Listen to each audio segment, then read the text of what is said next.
ऐसे लोगों से जो लोग चोरी करते हैं, कदाचार करते हैं, अगर उनसे अगर हमें आगे रहना है तो हमें बदलाव करते रहना है। तो कोई भी बदलाव देर से नहीं है। ये जरूर है कि जिस पृष्ठभूमि में यह बदलाव किया गया है वो थोड़ा अनफॉर्चुनेट है, लेकिन ये बदलाव होना ही था। हमने आते आते इसको लागू किया है और मुझे उम्मीद है कि इसके काफ़ी सार्थक परिणाम। बताता हूँ कि एक परीक्षा का जो क्वेश्चन पेपर जो है वो पहले सेंटर में अगर परीक्षा 12 बजे अगर शुरू हो रही है और लड़कों को अगर कैंडिडेट्स को प्रवेश की अनुमति 11:15 तक है तो परीक्षा का जो प्रश्न पत्र है वो करीब 11:15 साढ़े 10 11:15 तक में पहुंच जाता था सेंटर में। तो करीब 1 घंटा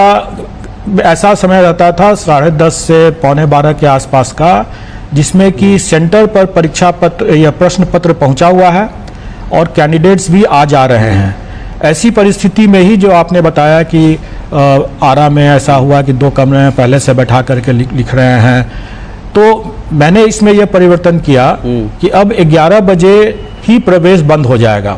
11 बजे ही सभी कैंडिडेट्स को अपने अपने सीट्स पर बैठ जाना है और हमारा जो प्रश्न पत्र है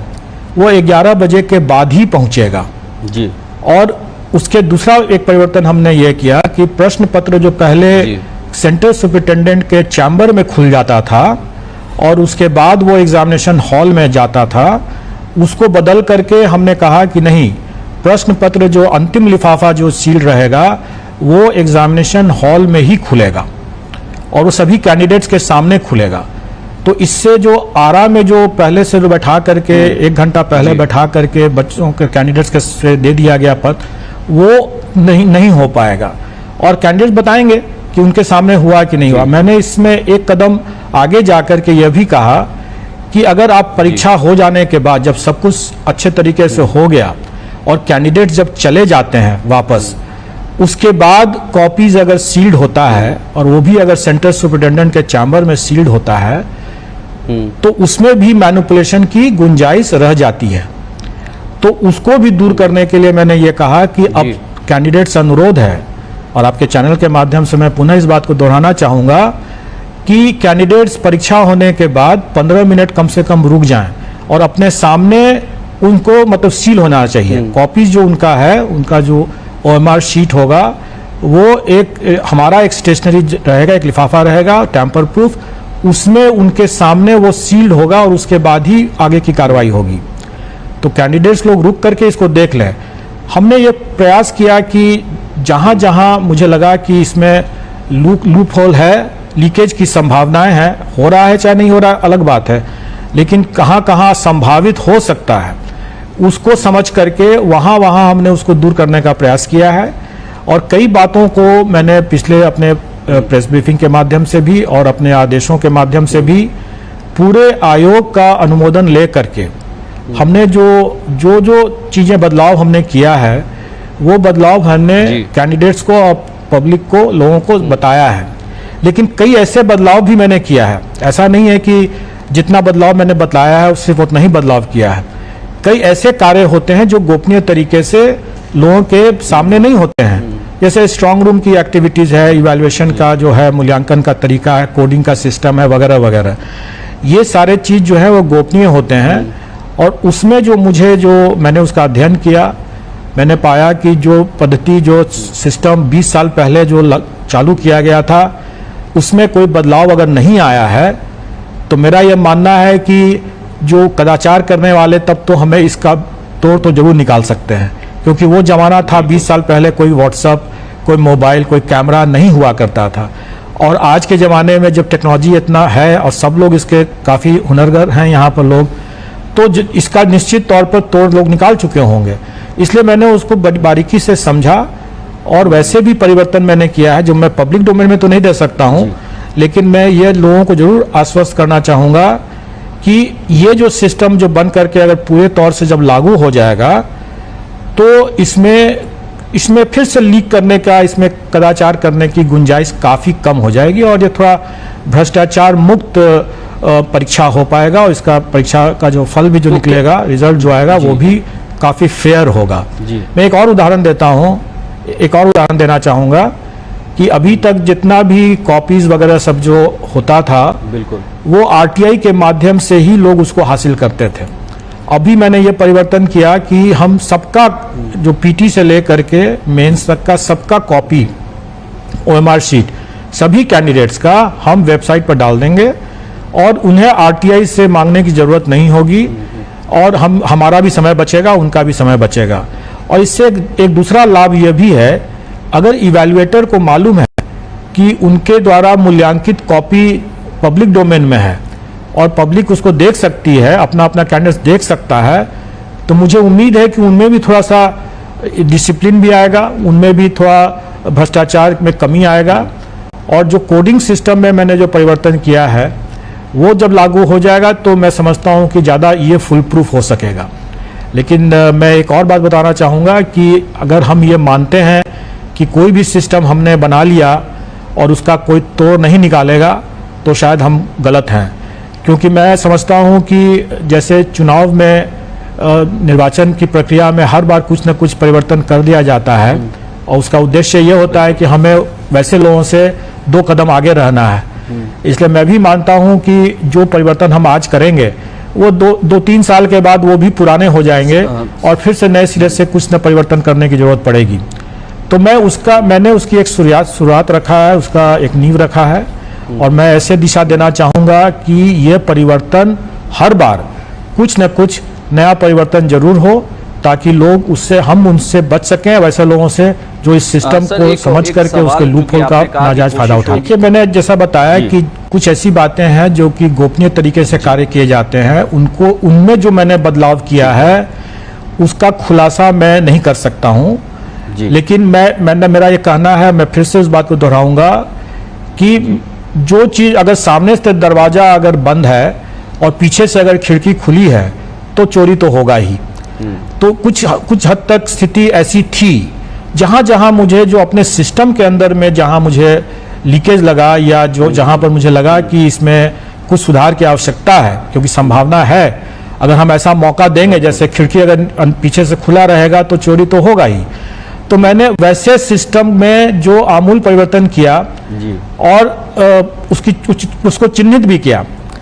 और मैंने एक एग्जाम्पल भी दिया कि कोडिंग का जो सिस्टम है वो 20 साल पुराना सिस्टम जो था उसको हम आज भी अगर उसको आंख बंद करके उसको फॉलो करते रहेंगे तो फिर हम गलती करेंगे, क्योंकि तभी वो चोरी कर सकता है। तो हमने उसमें ही परिवर्तन कर दिया है। तो अब उसमें जो ह्यूमन इंटरफेरेंस की जो बातें हैं, जो हमारे मानव बल में अगर कोई कमी है, कोई भ्रष्ट हैं, तो उस एलिमेंट को हम कम कर रहे हैं। जैसे एक छोटा सा मैं एक और उदाहरण दे देता हूं कि अगर हमारे स्ट्रांग रूम में कोई भी सामान अगर जाता है तो स्ट्रांग रूम तो बेशक वो हमारे कैमरा की नज़र में रहता है और वो लॉक भी रहता है, लेकिन मेरे स्ट्रांग रूम में एक ही परीक्षा का तो सामान नहीं है, उसमें एक से अधिक परीक्षा का उसमें सामान है। और अगर उसमें किसी दूसरे परीक्षा के नाम से कोई अगर एंटर करता है और किसी और परीक्षा का अगर सामग्री उसमें रखा हुआ है उसको चुपके से निकाल करके ले आता है या वहीं पर अंदर में ही उसमें कुछ परिवर्तन कर देता है, मैनिपुलेट कर देता है, तो किसी को पता नहीं चलेगा। तो यह हमारे एक सिस्टम की कमजोरी थी। तो इस कमजोरी को मैंने दूर किया है और 2 तरीके से, एक तो उसके अंदर की जो व्यवस्था है उसमें मैंने सुधार किया और दूसरा मैंने ये बताया कि जो हमारे सक्सेसफुल कैंडिडेट होंगे, फाइनली अंतिम रूप से जो सक्सेसफुल होंगे, उनके सारे डॉक्यूमेंट्स को, चाहे वो एप्लीकेशन फॉर्म से लेकर के पीटी के ओएमआर शीट्स, उनके कॉपीज, उनके इंटरव्यू, सारे चीज़ों के दस्तावेज को हम फिर से एक बार इवैल्यूएट चेक करेंगे कि उसमें वही व्यक्ति जिसने कि अप्लाई किया था, वही व्यक्ति पीटी में अपीयर हुआ, वही व्यक्ति मेंस में हुआ, वही इंटरव्यू में अपीयर हुआ, उसके ओएमआर शीट में कोई मैनिपुलेशन तो नहीं है, जो मशीन भी शायद नहीं रीड किया हो, या उसके कॉपीज में अगर कोई ओवरराइटिंग तो नहीं किया हुआ है, बाद में तो कोई उसमें नहीं दर्ज कर दिया है चोरी करके, वगैरह वगैरह। ये सब चीज का हम एक न्यूट्रल, एक इंडिपेंडेंट स्तर से परीक्षा घोषित करने के पहले, जैसे अगर हमारे 800 कैंडिडेट्स को हम सक्सेसफुल करना है तो उन 800 का मैं सघन चेकिंग करूंगा फिर से और वो एक इंडिपेंडेंट टीम से कराऊंगा, और उसके बाद ही हम उसका परीक्षा फल को घोषित करेंगे। तो मैं समझता हूं कि कई जगह पर यह डेटरेंट का काम करेगा कि अगर कोई भी अगर इस चीज में गलती करता है तो अंतिम स्टेज पर जाकर के सक्सेसफुल होने के बावजूद हम उसका परीक्षा फल रोक देंगे। बिल्कुल कैलेंडर बिल्कुल जारी होगा। मैंने तो यह भी अब प्रयास मेरा रहेगा, अभी हम जितना बैकलॉग है उसको हम क्लियर करने जा रहे हैं जल्दी से जल्दी। उसके बाद मेरा ये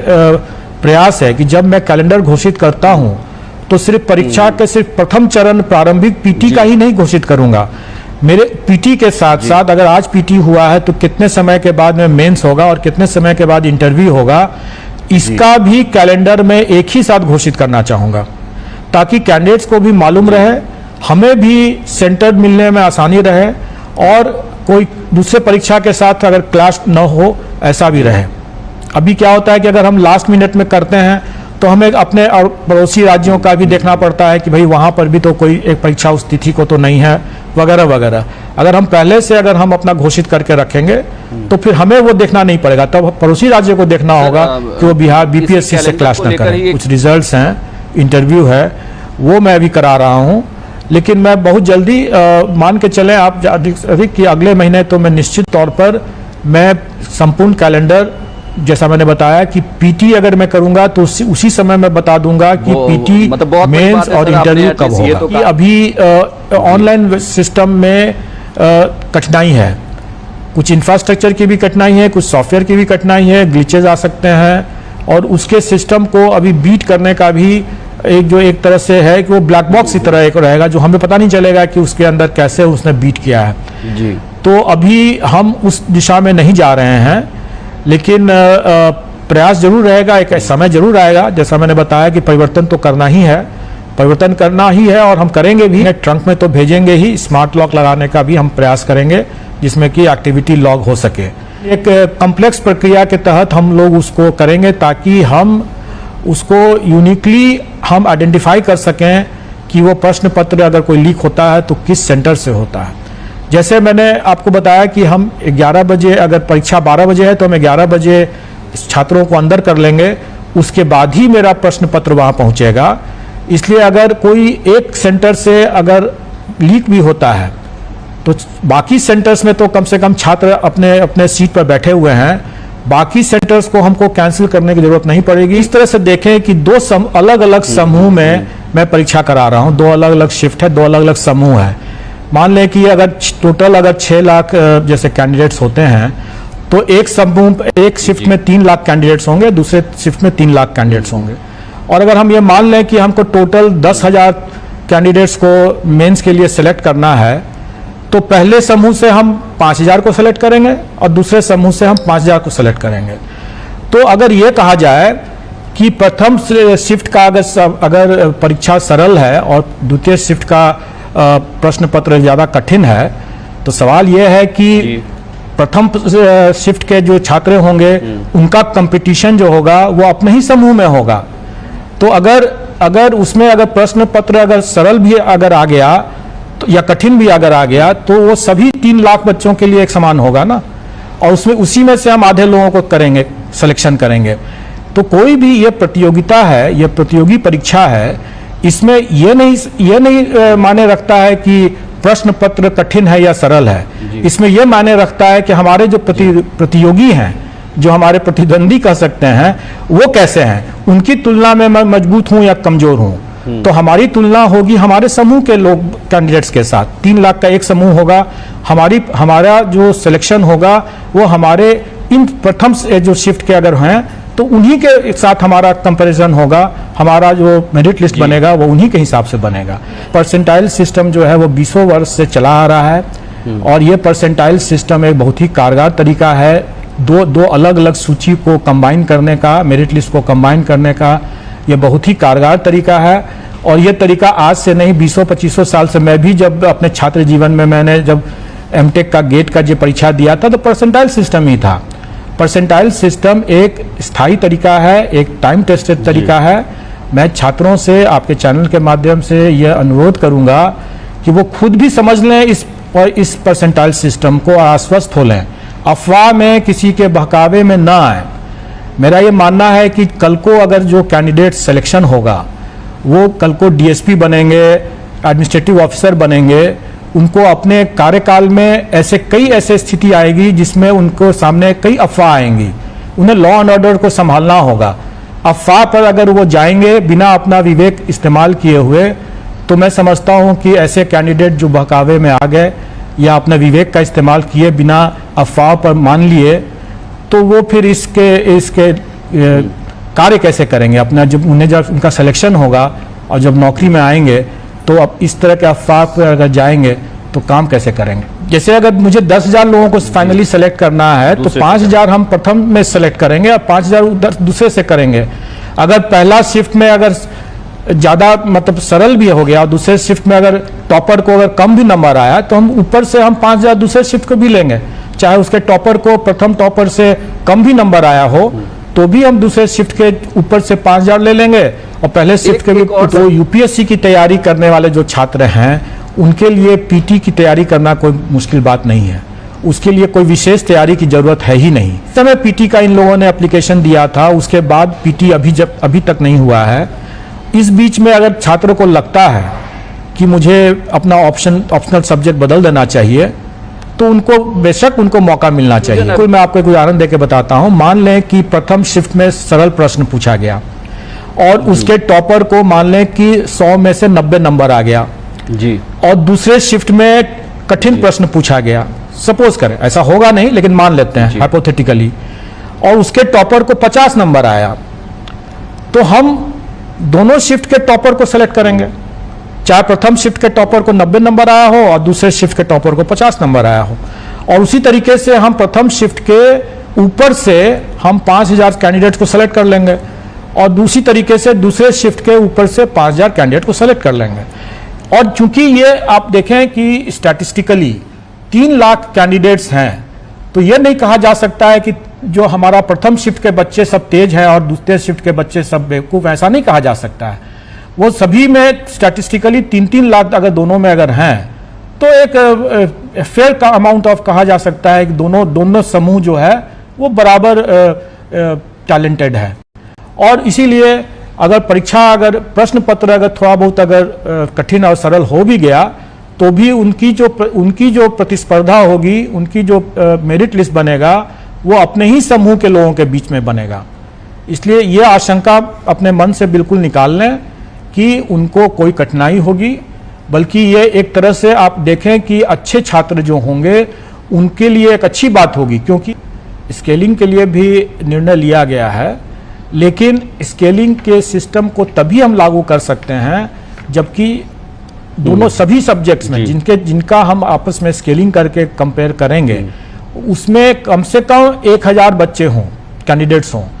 क्योंकि अगर मान लें, आपको उसमें भी मैं उदाहरण देता हूं कि मान लें कि कोई ऐसा विषय है जिसमें कि सिर्फ 5 ही कैंडिडेट हैं। अब वो 5 कैंडिडेट में हो सकता है कि सबके सब बहुत अच्छे कैंडिडेट हों और यह भी हो सकता है कि सबके सब बहुत खराब कैंडिडेट हों। तो उसको हम कैसे उसको मान लें कि वो बाकी जो दूसरे विषय के पॉलिटिकल साइंस या कोई और जिसमें कि ज्यादा संख्या में बच्चे हैं, कैंडिडेट्स हैं, उनके साथ हम इस 5 ही कैंडिडेट वाले विषय के साथ कैसे नहीं कंपेयर कर सकते हैं। क्योंकि हो सकता है कि ये 5 कैंडिडेट्स या तो बहुत ही अच्छे हैं या बहुत ही खराब हों, तो हम उनको कैसे टॉपर से कंपेयर कर देंगे। इसलिए ये स्टैटिस्टिकली पॉसिबल नहीं है। ये तभी पॉसिबल होगा स्केलिंग करना, 2 सब्जेक्ट्स का आपस में मिलान करना, जबकि संख्या ज्यादा हो। जितने 2.5 साल से जितने पुराने मामले थे, अधिकांश मामलों का हमने नवंबर माह तक का शेड्यूल बना दिया है और वो मैं सारा इस पीरियड में कर लूंगा। उसमें कुछ अभी और रह गए हैं, उसका भी मैं 1-2 दिन में उसका भी मैं शेड्यूल बना दूंगा। और जितने बैकलॉग हैं उसको मैं पहले मेरा कोशिश रहेगा कि दिसंबर माह तक में पहुंचते हुए हम सारे बैकलॉग को क्लियर कर दें।